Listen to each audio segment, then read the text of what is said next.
Hey guys, I'm back. Sorry for the very long intermission between videos, but I felt that given all the announcements that Disneyland has been making lately, it's important that I kind of go over the basics of the virtual queue system that they've been using more and more so that you know how to use them on your next trip. Before we get into it, make sure that you like and subscribe so you can catch our future videos. Yes, there will be more of them. And also share it with anyone else that you know who's going, who doesn't quite understand the ins and outs of this so they can make the most of their next trip. So the virtual queue system, this is sort of like an online fast pass system that they're using on certain attractions, and especially right now when fast passes are temporarily not in use at all. They've been using this on Rise of the Resistance ever since it first opened up, but now they're using it on other new attractions and other ones that have been around for a long time. It's just a way for you to have your place in line held while you go and do other things, and then they'll call you back later. So yeah, kind of like a fast pass, except that you don't have any control about when exactly you're going to be able to come back. Currently, there are 3 attractions that use or will be using the virtual queue system. Rise of the Resistance at Galaxy's Edge, Web Slingers at Avengers Campus, and the Indiana Jones Adventure in Adventureland. The system works differently for all of those, so let me just kind of go over the basics on how you would actually go about getting in the virtual queue for all of those, or joining a boarding group, which is what it's called.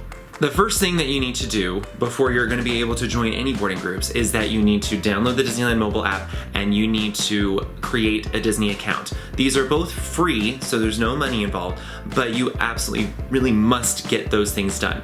When you get the mobile app on your phone or on your device, you need to log into your Disney account and you need to add any park admission that you have under the My Tickets and Passes section. Then, under that same section, you're going to want to link any other ticket for anyone else that's going to be in your traveling party, so that you can get the boarding groups together at the same time for these virtual queues. If you don't have them linked to the same account, you are probably not all going to be on the same boarding group if you all get boarding groups at all. So make sure that they're all linked to at least one person's Disneyland account in your whole party. At least one, if not more.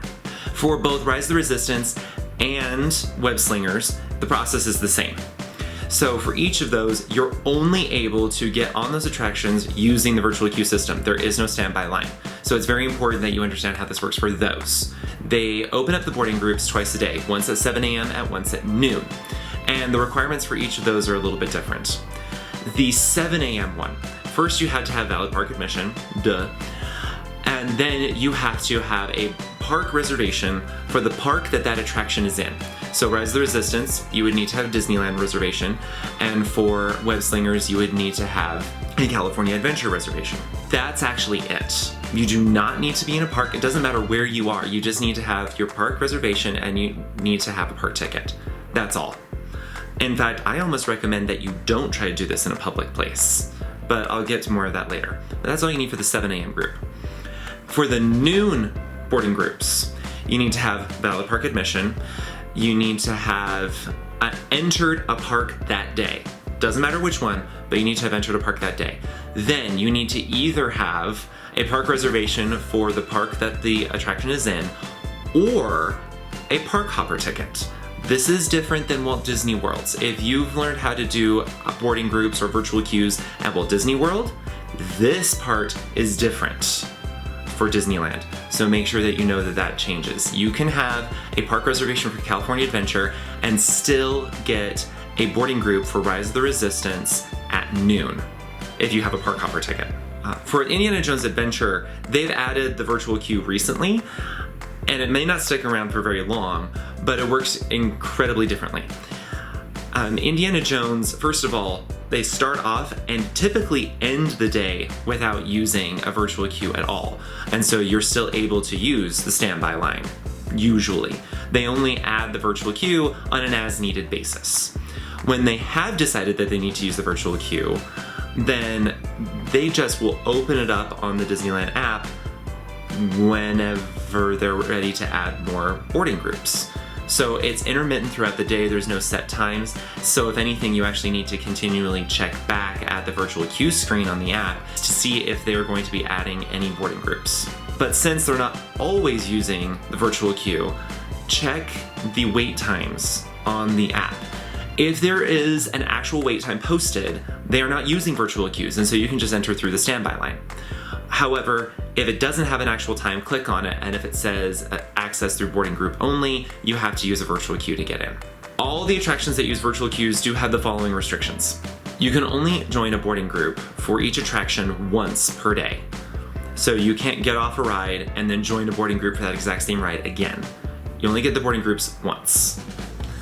Also, for what Disney, they word it weird. They say that you cannot have a boarding group for both Rise of the Resistance and Web Slingers at the same time.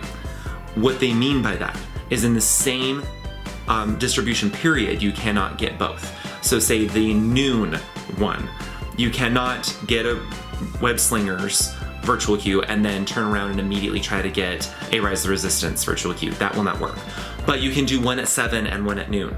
Now we've talked about like the basic rules that go around it, let me show you how you actually get into a virtual queue. So the first thing that you want to do is that you want to get into the Disneyland mobile app. Then you're going to go down to where it says virtual queue, and you'll click on the button that says join boarding group. From there, it will show you all of the available rides and queues and show you whether they are boarding at all, what boarding groups are being called. If they are currently letting people join new boarding groups, it'll have a blue button that says join. You will click on that. At that point, it's going to bring you to a menu that shows all the tickets that you have linked to your account for all the guests in your party. And they should automatically all be selected if you're all in the park that day. So that'll save you a little bit of time. And if they're not all going to be in your party, then you just have to unselect the ones that you don't want to be in your boarding group and then click done or submit. And then it will just automatically throw you into a boarding group or tell you if they weren't successful. Usually it is successful and you can move on. And then that's it. You just sit there and wait. And then when your boarding group is called, you will get a push notification through the app that tells you that they're ready for you. You'll click on that as you approach the attraction, and it'll bring up a code that they will scan at the attraction, and that will let you in to the line. And then you're free to enjoy the attraction. You will have an hour's window, similar to a Fast Pass, to return to the attraction entrance. If you have other plans, say like a dining reservation or something like that, that you're worried this is going to conflict with, talk to a cast member and they will help you work things out. Now, let me share with you some of our little tricks that we use because, I mean, hopefully this trend continues. We have a 100% success rate of getting into a virtual queue, at least for Rise of the Resistance. So here's some of the things we do. First of all, use the 7 a.m. distribution for Rise of the Resistance or Web Slingers. And don't be in a crowded place. Stay at your home, stay at your hotel, wherever you're staying. Stay there. And I wouldn't even use the Wi-Fi unless you had already a lot of confidence in it that it's going to work quickly. If you're not super confident in it, use your regular mobile service because it will work faster. You want to be on that virtual queue landing page before 7 a.m. And if you just pull down on the screen, it will automatically refresh, and you will want to do that up until your phone says 7. And then the moment it says 7, that blue button that says join will pop up, and you just have to move through those menus quickly. And the quicker you do that, the more likely you are going to get your boarding group that you are looking for. Like I said, we have had a 100% success rate. Hopefully that continues. Of being able to get a boarding group at 7 a.m. as long as you are there beforehand, not using Wi-Fi, and refreshing that page over and over again. Just keep pulling down until it refreshes, and the minute it has a blue button, you just go. No time to be thinking at that point. Just go, because they fill up fast. Also, as I mentioned before, you want to be right on top of this. You do not want to have to do anything at 7. Everything should be done before 7. Logging into your account, having all those tickets linked to your account. Everything should be done well before 7, like the night before. Get it all set then so you don't have to worry about any of that in the morning. So if you have any questions, I am posting a link below to our guide to all things Avengers Campus so you can get ready for Web Slingers, and also our guide to virtual queues online. But as always, let us know if you have any questions. You can also follow us on Facebook or Instagram where we put a lot of our updates and we really respond fast. to anything that you guys ask and put a lot of updates and other things there on those platforms on a regular basis. If you want like up-to-date information, Facebook and Instagram are going to be where you want to pick that up. And please, like I said, share this with everybody. And thank you to all those subscribers out there who are still with us after all this. This has been a crazy, like, 2 years for us. And so appreciate all that you guys have done and that you're still sticking around with us and being supportive.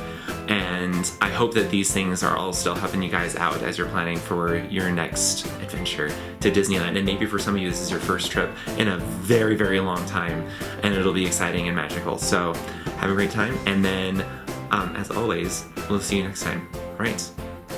Bye.